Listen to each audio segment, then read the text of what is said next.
ప్రియమైన తల్లిదండ్రులకు స్వాగత సుమాంజలి.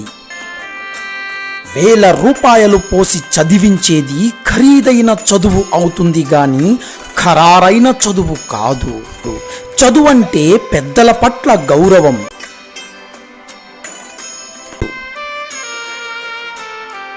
చదువంటే ఒక లక్ష్యంతో ముందుకు సాగడం,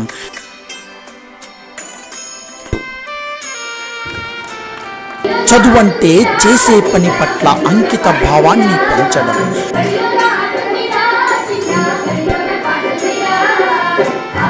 చదువంటే నలుగురిని కలుపుకుపోవడం,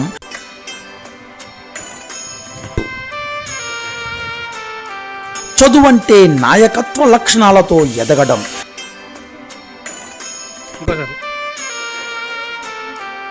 చదువంటే దేశభక్తి.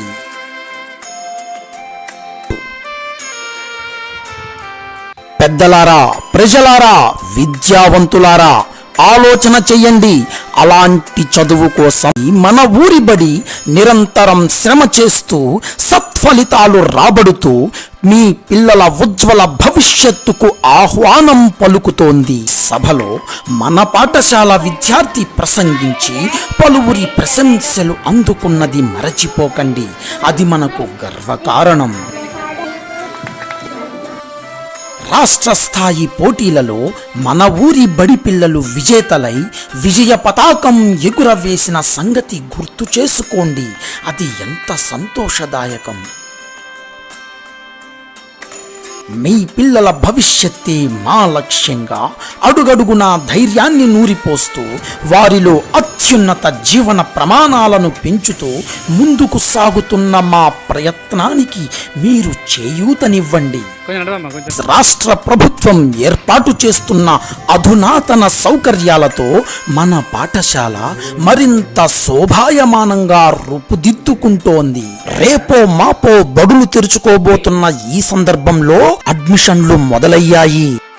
ఈ విద్యా సంవత్సరం నుండే ఎల్కేజీ మరియు యూకేజీ తరగతులు కూడా నిర్వహిస్తున్నామని తెలియపరచుటకు మిక్కిలి సంతోషిస్తున్నాం. వ్యాయామ విద్య, యోగా, సృజనాత్మక మరియు సాంస్కృతిక కార్యక్రమాలతో ప్రతి విద్యార్థి యొక్క శారీరక మానసిక వికాసమే పరమావధిగా రూపకల్పన చేయబడిన మన రాష్ట్ర ప్రభుత్వ విద్యా విధానంతో వడ్డించిన విస్తరిలా ఉన్న మన ప్రభుత్వ బడి ఉండగా పక్క ఊర్లకు పరుగులెందుకు దండగా? ఇక రెండో ఆలోచన లేదు మిత్రమా. మన చూపు మన ప్రభుత్వ బడి వైపు. జై భారత్.